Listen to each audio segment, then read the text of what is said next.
Mr. Grinch, I need your help. The sign says no soliciting. We have to tell Whoville about Walmart's Black Friday deals. November 25th to the 30th. I didn't even know it was November. Yes, a whole week of the most exciting gifts of the year. Sounds like a you problem. So my last video, which as of recording I just uploaded yesterday, a lot of people said that they were having issues with the audio only playing on the left side. That's really interesting. When I listen to it with my Bluetooth earbuds in my editing software and on YouTube, I don't personally have that issue. I was using a new microphone last time, so I'm thinking maybe that was the issue. So this time I'm back to just recording on my phone. Let me know if these are improved results. Also, I'm sick. I woke up yesterday with a horrible head cold and I was like, whatever, I'm staying home. That was why I finished editing and uploaded that video. And then today I woke up upset, sick, so here we are recording again. Haha. Oh, Theodore Seuss Geisel, the man that you are. And Jim Carrey, the man that you are. And Benedict Cumberbatch, the man that you are. And who is this guy?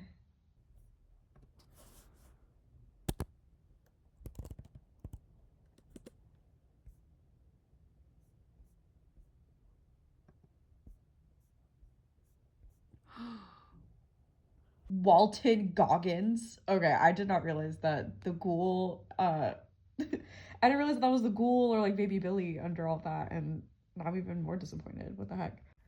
So right now, as I'm writing this, it is December 14th, 2025, and Walmart has come out with an ad campaign based on Dr. Seuss's How the Grinch Stole Christmas, a story wherein this middle-aged hairy green nudist combats his consumers' neighbors by stealing their stuff to hopefully get them to shut up about the Stim, fidget spinner, Dubai, matcha latte, Labubu hoverboards, crumble cookie, Stanley Cup, Hydro Flask, U2's Nito, Bad Dragon, Webkinz limited edition Starbucks cup.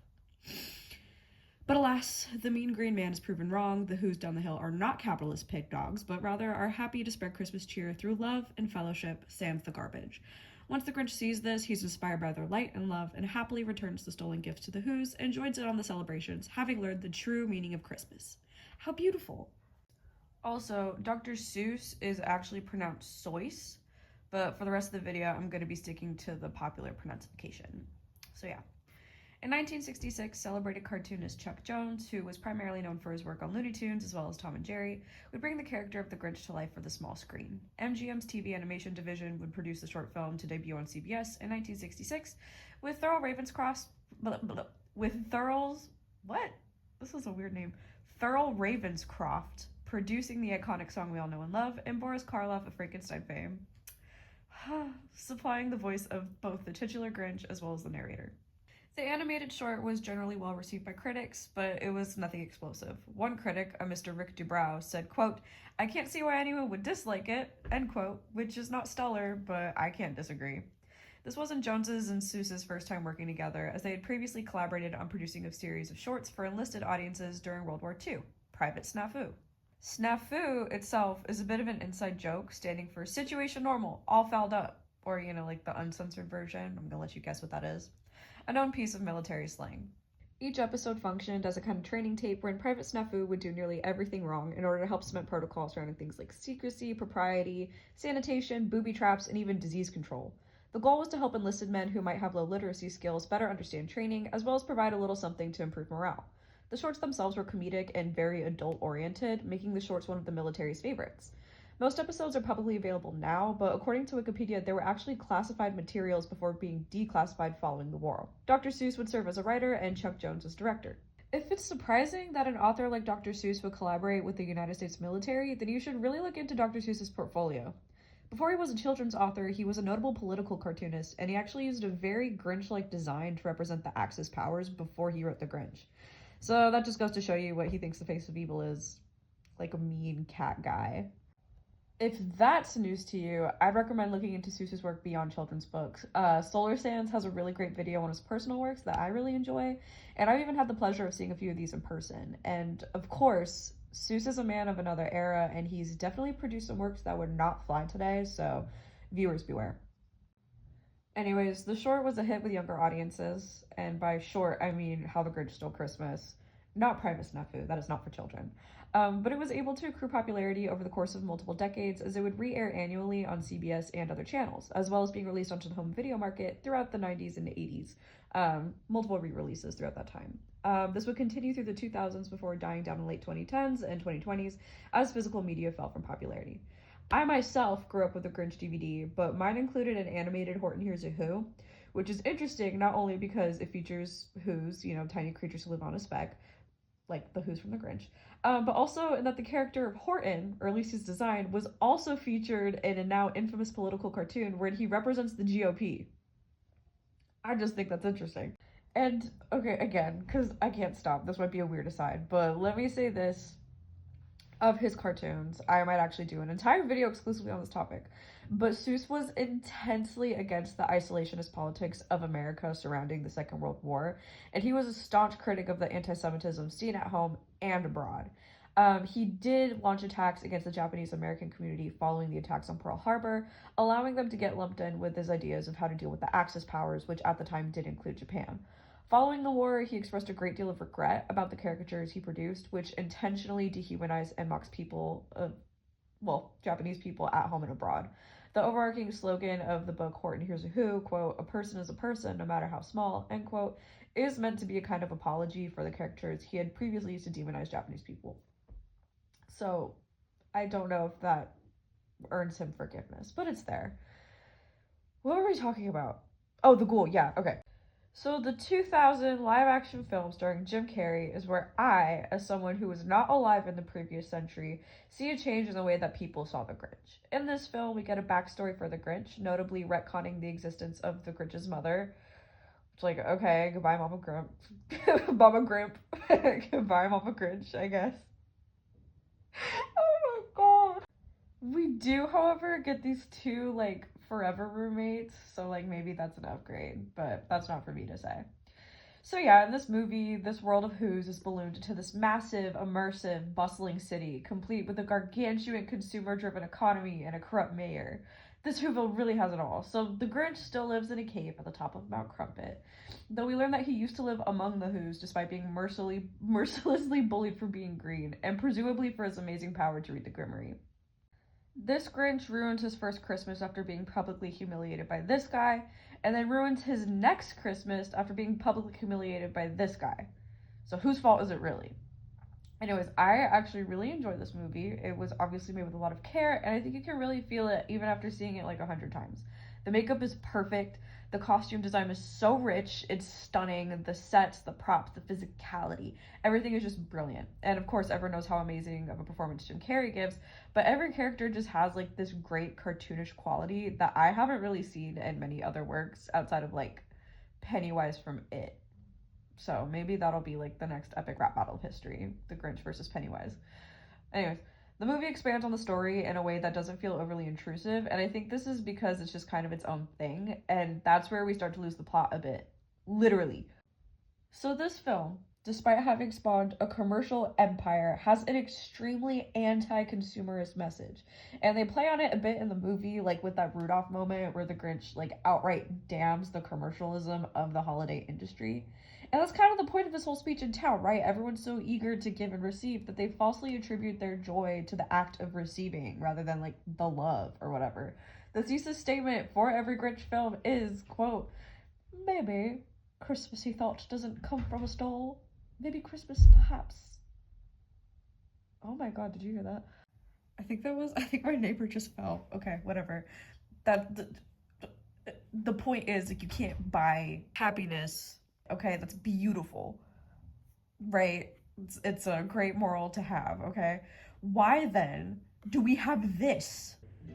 We have to tell who Newville about Walmart's Black Friday deals. I, for years, have been beefing with the commercialism and consumerism surrounding the holidays. More specifically, Christmas. You can ask my mom. I've asked her in years previous specifically to not get any gifts for me because I was just so fed up and such a cool rebel. I think the first year I did that was the year that my family went to visit my uncle in Oklahoma. I don't remember what it was I saw there that made me feel so disgusted, but I distinctly remember driving around Chickasha and telling my parents I don't want anything. I had seen enough. I think actually it was We went to a Bass Pro Shop, and that was like, I think probably like the first year that Elf on the Shelf came out. I was disgusted, but that's a video for another day, whatever. I have strong feelings about that. Anyways, I am far from the first person to rag on overconsumption. That in itself is becoming like an entire genre on YouTube. But what's especially vexing to me is how this naked green man, whose entire thing is being anti consumerist, has somehow become the face of consumerism. Who did that? And let me squeeze this one in here right now, okay? Yeah, you. Hey, eyes on me. Your Grinch themed Christmas is hideous. It is garish. It is gaudy. Your Grinch merch is horrible. Your beanie's ugly. The toxic green is doing nothing for you other than make you look stupid. I hate the gifts. And I hate the noise. I also hate those pranks where they dress up someone's uncle to terrorize toddlers. Like, I'm done. And you know what? Maybe I was the Grinch all along. I even looked like him as a baby. I'll be the Grinch. You can make a Grinch out of me. That's okay. Let me say this of the decor though, okay? That was a little out of hand. I got a little heated. I was out of pocket. I'm sorry. I'm sure it's real cute. I think it's definitely possible to do it tastefully, and I think the movie is actually a great example. Like, that's whimsical and so fun. But I don't really see anyone do that. Like, a lot of the time when people have, like, Grinch decor, it's all, like, Whoville decor. It's just the Grinch. Why do you want the Grinch in your house? He steals stuff and he's stinky. What? All this is to say, if you see a good example of Grinch decor, let me know. Like, I need to see it. It'll help me sleep better knowing that someone out there has decent taste. Okay, whatever. That aside. Of consumerism, not the Grinch specifically, but like of holiday consumerism, we know that we're living in unprecedented times, okay? The trends that we see in spending are nothing new. When times get hard and money isn't stretching as far, people are actually more likely to spend more on short-term treats rather than saving that money. Like, think about it. An extra $70 a month isn't going to get you a house anytime soon, so why would you deny yourself, like, a few streaming subscriptions? Maybe you're eating out a few times a month. Maybe you want, like, a nice coffee or, like, a dessert here and there, and maybe you get, like, one or two big ticket concerts or like events every once in a while. What's the alternative? Like, you're working nonstop at a minimum wage or corporate job and coming home to like straight darkness. You fuel up, sleep, steam, and then repeat every month. So in 10 years time, that extra $70 turns into like what, 8,400? Yeah, that's gonna get you a dream house. Okay. Even if I'm oversimplifying, like, you see what I mean. People are looking for simple pleasures that aren't going to overdraft their accounts. And an easy way to do that, that's not going to take that much time away from work, remember, we're still having to maintain a household, is by making a series of smaller purchases, especially during the holidays. I think that a lot of people, especially families, are trying to make some magic quickly and cheaply for their home. In the olden days, like the last Great Depression, this led to a culture of craftiness and ingenuity that I'm really not feeling today. Like, heirloom quality decorations were made from can lids, milk cartons, paper bags, like anything. And I don't mean to say that every overworked parent has to set time aside to manufacture handmade soap bottle dolls with their kid. I'm just saying that it's like sad how this is being taken advantage of and repackaged as a good thing by the people that are making this an issue to begin with. So what? Yeah, I'm a Grinch. I'm a hater. I think this stuff is annoying. But let me keep going with consumer culture. Why does this bother me so much? Well, for one, it's extremely wasteful. The whole thing about heirloom quality isn't just me wanting nicer things aesthetically. It's also about having the ability to keep these things forever. Like, I have these baubles that are literally just like sheet music that are like Mod Podged into paper mache balls. My grandma made them. They're indestructible, maybe not indestructible, but they're very durable, beautiful, timeless, and eco-friendly. Like, if I lose them, it's just like Mod Podge and Elmer's glue holding it together. It's not straight plastics. We've had these things for damn near 3 generations, and I hope to have them for many more. Now let's compare that to the plastic, glitter-coated things clogging up the Walmart shelves and our waterways, okay? They're cheap, they're flimsy, the glitter falls off after maybe 3 years. If you're alright with having baubles with bald spots and keep them longer than that, the odds of those tops coming off, like the little top things coming loose, are still super high. So now you're having to MacGyver a new way to stick the little hooks in. And how many people are willing to do that? So what do you do if you're a manufacturer? Are you going to improve them and make them last longer? No! That means people buying them less. So you're going to keep producing these things for as cheap as possible because you know these things will probably last one Christmas. And if these people are buying the cheapest possible option, they probably don't have the time to make their own or the money to invest in nicer ones. So they keep getting the cheap ones year after year. And then what? I'm sick. If you know you're going to have to get them again next year anyways, why not pick a trendy style? Why not get the pink Cindy Lou Who Flock bauble? It's all getting thrown out later, so you might as well have some fun. But now these things, originally born out of convenience, have a social consequence. The way that you as a consumer choose to spend your money, which, let's face it, is essentially your lifeblood. Like, you exchange hours off your lifespan for a number to go up every 2 weeks. But the way we choose to spend our money becomes a part of our identity, and companies know this. Companies are appealing to your sense of self every time, making every decision, whether you pick the barista cup or the normal holiday cup, a risk, a social risk. What does it say about me? What can I take in public? What can I post? What shows my dedication? What has a better resale value, right?